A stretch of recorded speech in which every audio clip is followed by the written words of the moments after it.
Salam sejahtera Bapak Ibu Saudara yang dikasihi oleh Tuhan. Welcome to Berkat Pagi. Puji Tuhan ya, Berkat Pagi is back dan bersyukur kepada Tuhan. Jadi ada beberapa berbeda mungkin ya. Ada yang berkat pagi hanya saat teduh ya, worship. Dan kemudian ada juga kita sama-sama merenungkan firman Tuhan. Sebab itu jangan lupa Bapak Ibu untuk membagikan link ini kepada setiap orang. Kemarin saya ketemu dengan ada seorang bapak dan dia katakan dia adalah orang yang tidak tahu tentang Yesus itu siapa. Dan Bapak Ibu Saudara tahu bahwa ternyata bapak ini mengalami Tuhan karena apa? Hanya dengan lagu yang sering diputar di mobil. Bapak Ibu bisa bayangkan. Bapak ini tidak kenal siapa Yesus, tapi karena sering mendengar lagu pujian, penyembahan. Kebetulan dia bilang dia dengar lagu saya. Saya bilang lagu yang mana Pak gitu. Dia ingat, dia bilang lagu yang ini Bu. Oh iya, saya nyanyiin sedikit dan dia bilang itu saya dengar berulang-ulang sampai suatu waktu hatinya dijamah Tuhan dan dia membuka hati menerima Yesus. Bapak Ibu bisa bayangkan. Jadi hanya lewat media yang mati bahkan kasih Tuhan itu boleh mengalir. Sebab itu Bapak Ibu, ibadah online seperti ini adalah kelihatannya sederhana, tapi kalau kita sungguh-sungguh ada kuasa di dalamnya. Kita berdoa bersama. Tuhan terima kasih, bersyukur hari ini kami mau merenungkan firman Tuhan. Kau memberkati hamba-Mu sangat terbatas, tapi biar kami diberikan hati yang haus dan lapar untuk merenungkan setiap firman Allah dan hidup sesuai rencana Tuhan. Kami mengucap syukur dan berdoa di dalam nama Yesus. Amen. Bapak Ibu, kita masih ada di Minggu Kebangkitan ya. Jadi di Paskah yang kita semua merayakan ya saudara ya, dari luar negeri, di setiap kota, setiap bangsa sampai ke daerah manapun semua merayakan kematian dan kebangkitan Yesus. Ada satu ayat yang menyatakan bahwa memang kebangkitan Yesus itu merupakan suatu hal yang sangat dahsyat dan banyak sekali ayatnya ya Bapak Ibu. Jadi ketika Yesus bangkit itu membuktikan bahwa maut itu tidak berkuasa. Setuju boleh katakan amin.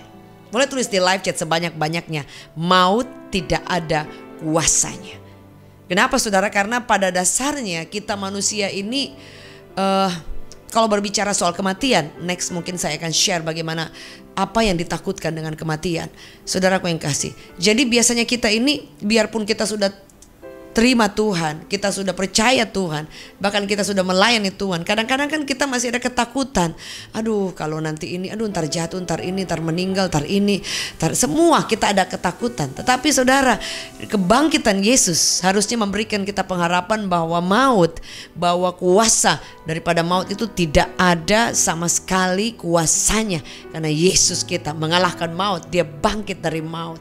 Because He lives, I can face tomorrow. Jadi karena ada Yesus bangkit, hari esok kita, our tomorrow itu dipegang. Kita bisa lihat kuasa, bahkan bukan hanya hari esok, sampai kepada kekekalan dia pegang hidup kita. Setuju boleh katakan amin. Jadi firman Allah berkata bahwa maut itu tidak ada kuasanya. Karena apa? Kebangkitannya pada hari ketiga itu membuktikan bahwa Yesus itu berkuasa. Bukan hanya untuk kehidupan, tapi untuk mati, bahkan untuk kebangkitan. Maut itu tidak bisa menggenggam erat kubur Yesus ataupun jasad daripada Yesus ketika dia dimasukkan ke dalam kubur. Bahkan dikatakan kubur di Israel itu ada batu yang besar, jadi seperti dimeteraikan, tidak boleh, tidak bisa digulingkan oleh orang-orang yang biasa. Tapi kemudian dikatakan bahwa kubur itu bukan hanya terguling, tapi kosong, tidak ada mayatnya, tidak ada jasadnya. Dan kemudian saudara, baju yang kain yang dipakai, kain kafan itu sudah tinggal di situ, sehingga terjadi kepanikan yang luar biasa. Karena mana mayatnya? Ada perempuan-perempuan yang datang membawa rempah-rempah dan mencari mayat Yesus, tapi kemudian mereka tidak menemukannya. He is not here. Dia tidak di sini. Yesus kita luar biasa.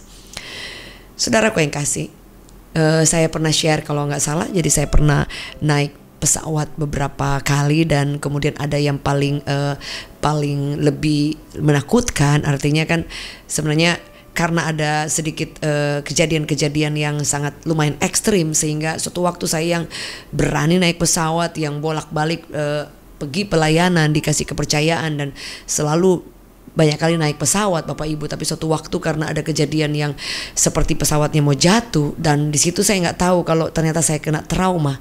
Jadi ketika saya turun dari pesawat, sejak itu saya tidak berani naik pesawat untuk beberapa bulan.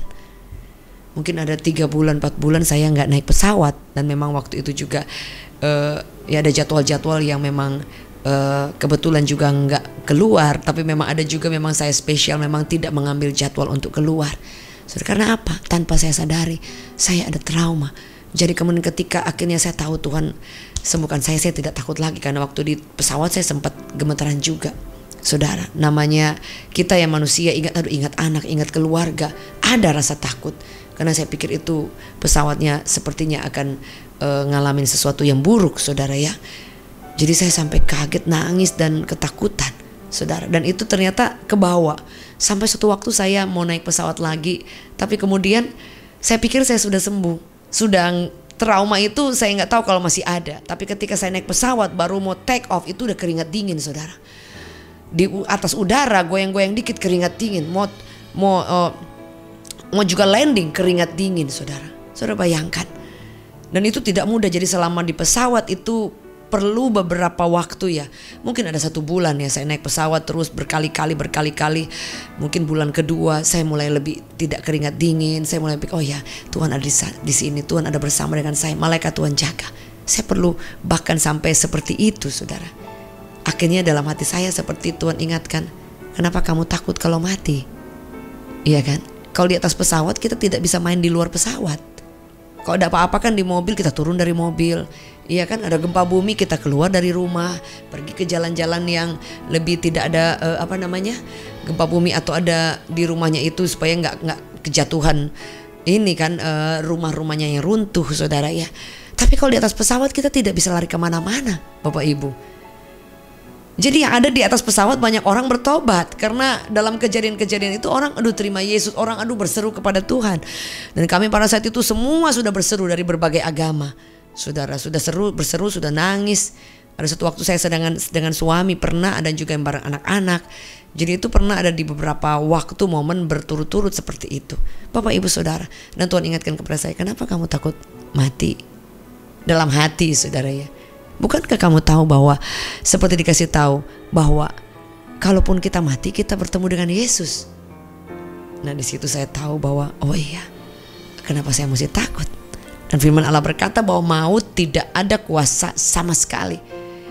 Dan saya membawa kabar baik juga buat Bapak Ibu Saudara yang mungkin memiliki keluarga yang sudah mendahului, sudah dipanggil Tuhan. Alkitab mencatat ada kebangkitan yang luar biasa, ada kehidupan yang kekal. Kita tidak perlu takut. Setuju, boleh katakan amin. Ada belum lama seorang teman yang kami kenal juga cukup akrab. Beliau adalah orang yang mencintai Tuhan, mengasihi Tuhan, suami istri melayani Tuhan. Kemudian kena cancer. Pertama mungkin hanya ada operasi yang kemudian saya nggak tahu operasinya apa kurang berhasil atau gagal atau mungkin ada kesalahan dan yang lain ya kalau saya dengar kabar. Tapi kemudian memang dinyatakan ada cancer. Dan kemudian drop kondisinya. Dan teman saya ini adalah orang yang mencintai Tuhan. Dia punya hati, punya iman, punya kasih yang luar biasa. Tapi kemudian Tuhan berkehendak lain. Keluarga berharap untuk bisa pulih, sembuh. Bahkan teman saya juga berharap sembuh. Tapi kemudian Tuhan memanggil pulang dalam waktu yang cukup singkat. Dan shock. Teman-teman semua, saya aja sampai tidak percaya.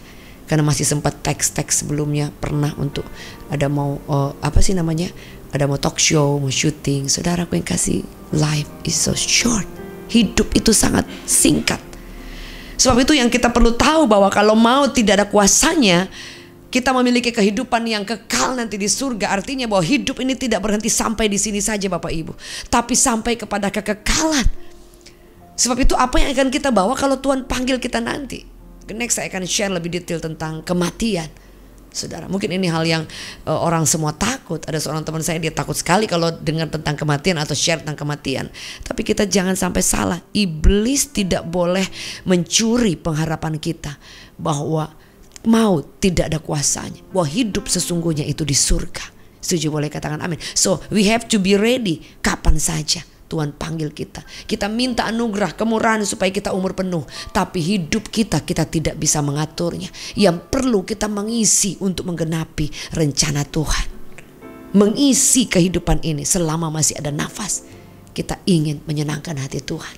Karena kita kalaupun nanti dipanggil Tuhan tidak bawa apa-apa. Mau saudara punya uang banyak, mau saudara punya jabatan, saudara punya mungkin banyak hal yang pencapaian, tidak bisa membawa itu sampai ke surga. Artinya cuma sampai di kuburan. Bahkan orang yang meninggal dia pakai semua barang-barangnya ataupun apa semuanya itu tidak sampai dikubur doang. Itu banyak yang teman-teman yang ada keluarganya dipakein perhiasan, semua diambil lagi hanya untuk hiasan doang. Bapak ibu saudara, karena kita tidak bisa membawa apa-apa. Tapi yang perlu kita kagumi dengan Yesus, bahwa maut telah dikalahkan. Artinya kehidupan yang kekal, hidup sesungguhnya itu Dia berikan buat setiap kita. Sebab itu jangan perlu takut akan apapun. Kita memiliki Yesus yang berkuasa bukan hanya di dunia, di bumi, tapi sampai kepada kekekalan. Ya, setuju? Boleh katakan amin. Yang perlu kita lakukan, berjalan bersama dengan Tuhan yang pegang hidup kita, yang pegang kapan kita dipanggil Tuhan. Berjalan dengan Tuhan, cintai Dia selama masih ada nafas, masih ada waktu. Dikatakan akan datang malam tidak bisa bekerja. Bapak ibu saudara, kita masih sehat, diberi kesehatan, diberi keluarga, diberi rezeki berkat cukup setiap hari. Bersyukur kepada Tuhan dan hidupi hidup ini. Dan seolah-olah kita waktunya singkat sehingga kita akan menggunakannya dengan baik. Dengan satu keyakinan, satu kebanggaan bahwa maut tidak ada kuasa, tidak ada kematian yang menakutkan. Yang ada kehidupan nanti berjumpa bersama dengan Yesus. Tapi selama kita hidup, Paulus bilang hidup itu artinya aku berbuah. Mati adalah suatu keuntungan. Bapak ibu saudara, hari ini kita tahu juru selamat kita bukan hanya berjalan di muka bumi ketika bersama murid-muridnya, tapi ternyata Dia hidup, bangkit dari maut, Dia naik ke surga, dan pribadi yang luar biasa dari sana yang akan jemput Anda dan saya. Setuju? Boleh katakan amin. Mari buka tangan kita di hadapan Tuhan. Tuhan, terima kasih. Ada banyak ketakutan dalam hidup kami, ada banyak hal-hal yang mengkhawatirkan hidup kami, tapi ternyata kami tahu bahwa hidup kami ditentukan oleh Tuhan. Hidup kami itu punyanya Tuhan, dan seluruh kehidupan kami setelah ditebus dengan darah yang mahal. Maut tidak ada kuasa, bahkan kematian bukan hal yang menakutkan buat kami, karena kalau kami dipanggil waktunya selesai, kami bertemu dengan Tuhan. Tapi kalau kami hidup berbuah, mengisi hidup ini, menjadikan hidup kami berarti, menjadikan kami berkat buat banyak orang, menjadikan hidup kami bernilai Tuhan. Sebab itu kami perlu menjaga hati, jaga hidup kami supaya kedapatan kami setia. Terima kasih. Berdoa supaya firman ini menjadi kekuatan buat kami, tidak ada ketakutan. Bahkan keluarga yang sudah dipanggil pulang mendahului kami tahu ada kemuliaan Allah, ada kehidupan yang kekal. Di dalam nama Yesus kami mengucap syukur, biar sepanjang hari hidup kami diberkati, disertai oleh Tuhan. Perlindungan darah Yesus, malaikat Tuhan jaga kami, penyertaan Tuhan, kemurahan Tuhan, bahkan seluruh keluarga, anak cucu kami, keluarga besar kami, pekerjaan, pernikahan, pelayanan kami disertai Tuhan. Apa yang kami kerjakan Tuhan buat berhasil, dan kami menerima berkat daripada Bapa, cinta yang tidak pernah habis dari Tuhan Yesus, penyertaan daripada Roh Kudus menyertai kami hari ini, esok, sampai selama-lamanya. In Jesus name, amen. Bapak ibu saudara, kita sudah on site ya untuk hari Selasa. Setiap hari Selasa kita ada malam mujizat ya. Malam mujizat, let's join us di APL Tower lantai 27 Center Park Mall Jakarta Barat. Tidak perlu daftar, tidak perlu registrasi ya. Just come, datang langsung, dan di sana kita nyembah bareng, kita memuji Tuhan bareng, kita bersama merenungkan firman Tuhan. Ada kuasa di dalam perjumpaan dengan Tuhan. Terima kasih buat setiap dukungannya, dan jangan lupa dukung doa untuk Reward yang akan segera untuk kita onsite di hari Minggu ya. Terima kasih buat setiap dukungan, dan kami percaya tangan Tuhan menyertai luar biasa. Saya mewakili dari Revival Worship Church, Pastor David Novenus, dan saya Pastor Jackie Selose. Just wanna say thank you for joining, dan jangan lupa bagikan link ini kepada banyak orang supaya banyak jiwa boleh dimenangkan. Don't forget juga untuk join, untuk follow media sosial kami. Ada Reward Church Official untuk YouTube channel, dan juga untuk TikToknya. Dan saudara ada juga saya Jackie Selose untuk TikToknya dan Jacqueline Selose Official. Untuk YouTube-nya jangan lupa di subscribe dan share nah. Dan juga ada fanpage saya Jacqueline Selose Ministry, dan juga ada family fanpage juga Jacqueline Selose Story, dan juga ada Instagram saya Jacqueline Selose Official. Semoga setiap pelayanan dan setiap taburan kami lewat media boleh menjadi berkat, dan thank you untuk semua dukungannya. God bless you. Sampai bertemu setiap berkat pagi. Amen.